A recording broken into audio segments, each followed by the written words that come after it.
Amara learned life from red soil and morning dew. At dawn, her feet touched the ground before the birds found their voices. She tied a faded cloth around her waist, lifted the hoe, and followed Mom and Kem to the family plot behind the stream. Their work was farming, nothing else. The ridges lay long like sleeping snakes, yam mounds rose in neat rows, and pepper plants stood like small soldiers, their leaves glistening with beads of dew. Her mates walked past on the village footpath with books in their hands and laughter in their voices. They wore neat socks and sandals, their hair slick with coconut oil. They waved. Amara waved back and lowered her gaze. One day, she told herself, I will learn to read. But today they had to farm. She said we, because the field fed Mom and Kem and the boys, Chinidu, Obina, and Samto, whose school fees came from the yam harvests and baskets of pepper sold in Isiala market. When the sun climbed, Mom and Kem showed Amara how to check yam vines, how to prop them with forked sticks, and how to loosen the soil so tubers could swell without breaking. Amara learned to read clouds and count rain by smell. She knew when pepper wanted water and when it only wanted shade. Her palms hardened, her back learned to bend and rise like a quiet song. The boys returned on holidays with clean shoes and new slang from the city. They bragged about hostel life, university girls, and bright futures. They never touched a hoe. They took the fattest yams for their friends and did not look back at the holes left in the heap. Orphan, a few villagers whispered when Amara passed with her basket. The word tried to bite, but Amara didn't fight it. She pressed it inside and kept walking. Mom and Kem smiled at her sons with tired pride, her hands trembling when she reached for her gourd of water. Amara noticed the shake. She held the cup steady and said nothing. That evening, as they tied yam vines, a stranger appeared at the edge of the field, a hunter, half hidden by a mango tree. He was clean but looked tired in a quiet way. He carried a gourd tied with rope and wore a faded blue shirt and old black trousers. He watched Amara bend, stand, and bend again, steady as a drumbeat. He didn't speak. He didn't move closer. He carried the picture away with him like a secret. That night, Amara rubbed Mom and Kem's knees with shea oil. Thank you, my child, the woman murmured. Sleep, Mama, Amara smiled. After I sort the pepper. She sat on the floor with a woven tray, separating the bright red pods from the green ones. When the oil lamp went out, her hands kept working by memory. In Isiala, people said, a child who carries the mother's load learns where the road bends. Amara carried that load. She learned every bend. Time walked slowly, one farming season after another. Then, the wind changed in Isiala. Rumors spread faster than Harmattan fire. Mom and Kem's sons had become rich men. They had left the village and returned like lions returning to a small forest. Their cars were long and shiny, their clothes brighter than morning sun. Chinidu, Obina, and Samto had built new houses in Crystal Heights, with marble floors, fountains, imported Italian furniture, and gates taller than men. The same people who once mocked their mother now bowed when they passed. They had money now. Real money. They began to walk with pride heavier than gold. Girls followed them like bees chasing sweetness. At every event, they were surrounded by perfume and painted smiles. They threw money at weddings, gave speeches at church, and bought chieftaincy titles that made their names echo through radio and TV. Chief Chinita the Bold, Chief Obina the Great, Chief Samto the Golden Hand. But back in the small mud house at the edge of Isiala, Mom and Kem and Amara still shared the same mat, the same wooden stool, the same roof patched with palm leaves. They farmed every day. They heard of the son's success, but no car ever stopped at their gate. Sometimes at night, Mom and Kem would whisper, maybe they are busy. When they rest, they will remember. Amara didn't answer. She just held her hand and prayed that one day the sons would look back. But fame has its own blindness. The boys were now surrounded by men who told them they were gods, bodyguards, drivers, praise singers, and women who knelt just to greet them. They forgot their mother's cracked feet and the hands that once fed them. Then came the news. The town would celebrate its new chiefs, Mom and Kem's sons. There was drumming, dancing, masquerades, and palm wine flowing like rain. The streets were lined with people. Mom and Kem heard the noise from afar. Her eyes lit up. It's them, she said with a shaky smile. My sons. They have come home. She tied her best wrapper, the blue one she saved for special days, and wrapped her hair neatly. She held her walking stick and said, Amara, let's go. I want to see my boys. The road to the town square was long. People stood on both sides, cheering as the three men arrived in black jeeps, with bodyguards in front and behind. Each wore flowing igbo with coral beads and sunglasses. They looked like kings. People hailed them. Chiefs! Chiefs! Long life! Mom and Kem's heart pounded. She pushed through the crowd, her stick tapping. That's my son, she said softly. That's Chinidu, my firstborn. The crowd laughed, not believing her. You're the mother of the chiefs? A woman said, eyes wide. Look at you, dirty old and poor. Don't lie, old woman. I'm not lying, Mom and Kem said, her voice trembling. I raised them. I sold pepper and yam to send them to school. The crowd laughed louder. Her eyes found the car. Chinidu was waving proudly, his brothers beside him. She called out, voice breaking. Chinidu! Obina! Samto! It's your mother! Your mother is here. The guards looked back, confused. One whispered to Obina, who turned, saw her, and frowned. Mama, he muttered. Not here, Samto chuckled. She'll embarrass us, Chinidu said coldly. Tell her to leave. The guard nodded and stepped out. Madam, please step aside, he said firmly. But I'm his mother, she cried, holding her stick tighter. Chinidu, my son. It's me. Take her away, Chinidu shouted, his voice sharp. The guard pushed harder. Mom and Kem stumbled and fell. Her scarf loosened. The crowd gasped. Amara screamed, Mama! She ran through the people, lifting her from the ground. Her wrapper was covered in dust, her knees bleeding, her eyes full of confusion. Chinidu looked away. Obina adjusted his beads and smiled at the cheering crowd. The cars rolled on slowly, people still clapping, but in that moment, a piece of their mother's heart broke quietly. Amara held her close. Mama, please, let's go home, she whispered, crying. Mama, please. The woman's lips trembled. Did you see their faces, Amara? Did you see how beautiful they have become? Her voice cracked like dry wood. They look happy, even if they didn't see me. She smiled weakly, a mother's stubborn love refusing to die. But Amara turned away so her tears wouldn't fall on her mother's arm. Mom and Kem's steps began to slow down after that day. The strong back that once carried baskets of yam now bent easily. Her wrists, which once tied headscarves and lifted basins, trembled whenever she reached for a cup. A walking stick now leaned in the corner and followed her everywhere, tapping the ground like a small drum marking time.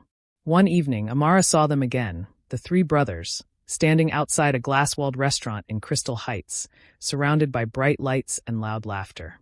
Chinidu wore white Italian shoes. Obina wore a gold chain thick enough to gleam under the lights. Samto had his arm around a girl whose laughter echoed like broken glass. Mama, Amara whispered softly, smiling. Look, it's them. She thought they would smile too. But when the brothers turned, their eyes grew cold. You cannot stand here, Chinidu said under his breath. People are watching. The girl beside Samto wrinkled her nose. Why is this market woman here? She asked, staring at Mom and Kem's old wrapper and the dust on Amara's sandals. Please, Amara said quietly, her voice calm but firm. Help Mama to sit for a moment. She walked far. Obina's eyes dropped to her hands, strong, rough palms with yam soil still in the lines. Who are you to tell us what to do? He said sharply, each word cutting deeper than a blade. Amara swallowed hard. I am your sister, she said softly, not by blood but by years of soil and sweat. Please, just a chair. Samto looked around. People were staring. He laughed loudly to turn it into a joke. Mama, go home, he said, flicking his wrist like he was chasing a fly. The car doors opened. Music grew louder. Tires rolled. Dust rose. And they left. Mom and Kem's smile folded into itself. She pulled her wrapper close and touched her scarf, a small habit every time shame tried to lift the cloth of her dignity. I only came to greet, she whispered. Amara put an arm around her shoulders. Let us go, she said gently. They turned back, stick tapping, hearts heavy. The pepper harvest was good that week, but the buyers at Isiala Market priced it like they were doing Amara a favor. Still, she smiled through the bargaining and held her ground. That evening, she and Mom and Kem checked the yam barn, tying extra ropes so rats would not steal their months of sweat. When they finished, Mom and Kem sat on a stool outside, watching the road with quiet eyes. I heard the boys are still around, she said, a faint hope hiding beneath her tired voice. Let us go tomorrow. Morning came with thin harmattan air. They carried a basket of first fruits, small yams and a few bright peppers. For greeting, Mom and Kem said. At Chinidu's mansion in Crystal Heights, the gate was tall and proud, plated with gold trim. The security man looked at them, at Amara's dusty slippers and Mom and Kem's simple wrapper. "Who are you?" he asked with a stiff tone, one that stood taller than his uniform. "Please tell Chinidu that his mother is here," Amara answered, steady and polite. "We came to greet." The guard went inside, came back after a long pause. "Oga says he's busy." They waited. The sun crept higher, baking the concrete under their feet. After a while, a car rolled in with loud music and the scent of imported perfume. Chinita stepped out, holding a woman whose laughter cut the air. Amara moved forward with both hands raised, the basket balanced on her hip. "Brother," she said softly, "we brought you new pepper and the first yams. Mama wanted you to taste them." The woman beside him giggled. "Pepper? First yam? Are we villagers?" she said mockingly, leaning closer to whisper in his ear. Chinita waved lazily at the guard. "Clear them," he said without looking at the basket. "Please," Amara tried again. "Mama woke early to prepare." "Enough," Chinita snapped, his voice cold and sharp. His eyes dropped to Mom and Kem's feet, dust clinging to her old slippers. "You bring dirt to my gate." Amara tightened her hold on the basket, so it wouldn't fall. She felt Mom and Kem sway beside her, and reached to steady her. Just then, Obina and Samto arrived, their laughter loud and careless, the sound of men who no longer remembered the past. Amara greeted them politely, her voice low and respectful. They didn't take the basket. Obina checked his watch. Samto looked at the girl beside Chinidu. "We are traveling soon," he said. "We don't have time for this." "This is embarrassing," Chinidu added, his tone cutting the air in half. Amara drew a deep breath. "One day," she said quietly, "you will remember this moment." They turned away, still laughing, their gold chains catching sunlight like pride polished into jewelry. The girls' laughter followed them, sharp and empty. Amara and Mom and Kem left the basket by the gate, small yams and bright peppers sitting in the dust. A mother's love laid down at the feet of children too tall to bend. Back home, Mom and Kem washed her face and tied a fresh scarf, pretending all was well. Amara's hands shook as she placed the pot on the fire. The smoke made her eyes water, but it was not the smoke. A proverb came to the door and stood silently. "A child who grows too tall to bend will learn humility when he needs water from the ground." That evening, when Amara closed the farm gate, the hunter stood by the path again. He saw her basketless hands, her tired scarf, and her quiet mouth. He didn't ask questions. He only said, "Do you want me to walk you home?" Amara nodded, grateful for a small kindness that felt like shelter. The next market day began heavy. A group of women who loved gossip more than food stood near the pepper pile. "Look at her hands," one said. "Hard like a man's." Another laughed. "She will never marry. Who wants a wife whose nails look like that?" Their laughter was sharp. Amara kept sorting her peppers, smiling at buyers, giving small extras to those who couldn't afford enough, swallowing her hurt like bitter leaf. When a teenage boy tried to cheat an old woman by adjusting the scale, Amara stopped him with a quiet look. She fixed the weight and added 2 extra peppers. Later, Mom and Kem arrived at the market with her walking stick, slow but proud. She greeted everyone, even those who didn't greet her back. "My child," she told Amara, "don't let other people's mouths break your back." Amara smiled. "I will not, Mama." That evening, the sky turned copper. Amara and the hunter walked the first stretch of the road again. "You do not fight with noise," he said. "You fight with steady hands." Amara breathed a tired laugh. "Sometimes my hands shake after." He nodded. "That is allowed." They reached the fork. "Good night," he said. "Good night," she replied. She watched him go and felt the quiet of his presence stay behind, like a small lamp left burning at the doorstep. The next festival came after the first big rain. Drums began at dusk. Fires drew red circles on the ground. Children ran with palm fronds, and elders told jokes older than their walking sticks. Amara wore a clean dress and washed the soil from her nails until they were pink. Not pretty, but honest. Mom and Kem tied a bright scarf and leaned on her stick, smiling at the sound of life returning to Iziala. And when the 3 brothers arrived last, their cars shining, laughter echoing, the air trembled with pride and pain waiting to collide. The drums were louder that night. They spoke the old language of rhythm, the kind that makes even grief dance for a while. Palm wine passed from cup to cup, and the air smelled of roasted corn and charcoal meat. Children ran in circles, their laughter brighter than the flames. Mom and Kem and Amara sat at the edge of the crowd, smiling quietly. The light from the fires danced across their faces, one lined with years, the other carved by endurance. Then came the sound that silenced laughter, the roar of 3 engines climbing the hill. The crowd turned. 3 black SUVs rolled into the square, their headlights cutting through the smoke. Music thumped from inside like the heartbeat of a proud city. Doors opened. Chinita stepped out first, dressed in white linen that glowed under the moon. Obina followed, his gold wristwatch flashing. Samto last, smiling too widely, his perfume fighting the smell of firewood. They had come home for the festival, or perhaps to remind the village how far they had gone. The drummers paused. People whispered. "Those are Mom and Kem's sons," someone said. "The ones who live in the city." I heard they don't even visit her," another replied quietly. "Hush," an elder said. "Tonight is for joy." The 3 brothers moved through the crowd, shaking hands, tossing money, posing for pictures. Their girlfriends wore city makeup that glimmered like new coins. When they saw Amara sitting beside Mom and Kem, their smiles tightened.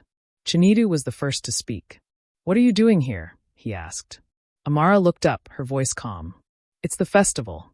Everyone came." Obina looked away. "You shouldn't sit in front. This seat is for family." Mom and Kem's eyes trembled. Her hand gripped her stick tighter. "She is family," she said, her voice quiet but firm. "When I was sick, who brought me food? When I could not walk to the market, who sold my peppers? When I cried at night, who heard me?" The crowd grew silent. Chinita shifted, embarrassed. Obina forced a smile, pretending to wave to someone else. Samto sighed loudly. "Mama," Samto said, "don't make a scene. People are watching." Mom and Kem rose slowly, her back bent but her spirit standing tall. "I was already a scene before you were born," she said softly. Her words fell like stones in a still pond, quiet, heavy, spreading truth. The crowd murmured. Someone clapped once, an old woman, then stopped when the brothers glared. Amara touched Mom and Kem's arm gently. "Let's go home," she whispered. But Mom and Kem shook her head. "Not yet." She turned to face her sons fully. "Do you remember your father's funeral?" she asked. The brothers looked down. "You said you would build me a house. You said you would bring me to the city. You said I would not suffer again." Her voice cracked. "Instead, I became a story told behind my back."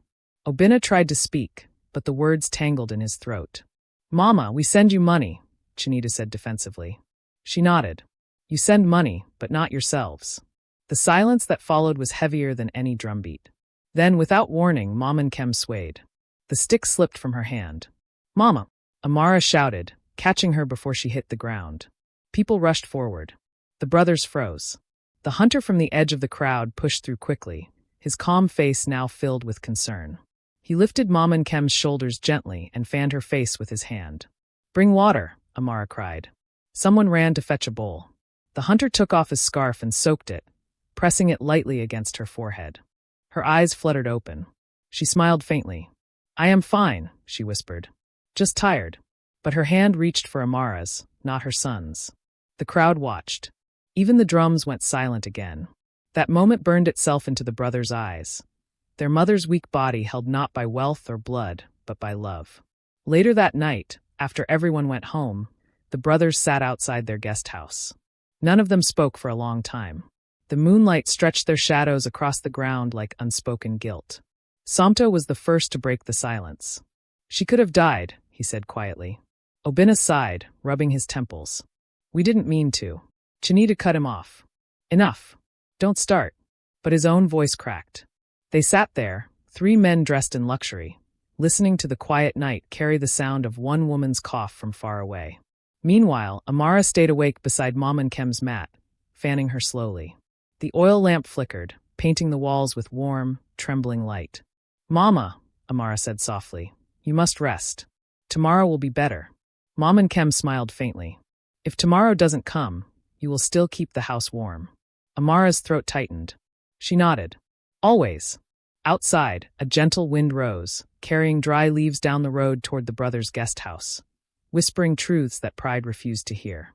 The next morning, Amara woke to the sound of footsteps.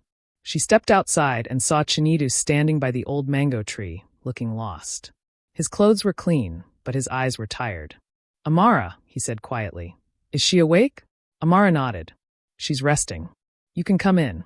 He hesitated at the door. The scent of wood smoke and palm oil filled the air, familiar, humbling. He looked at the cracked walls, the old pots, the simple mat. For the first time, he saw not poverty but the place where his story began. He knelt by his mother's mat. "Mama," he whispered, "I'm sorry." Her eyes opened slowly. "You came." He nodded. "I came." Tears ran down his face before he could stop them. Outside, Obinna and Samta watched from a distance. Shame kept their feet heavy. Amara stood under the mango tree, her hands clasped, praying silently that this moment would plant something lasting.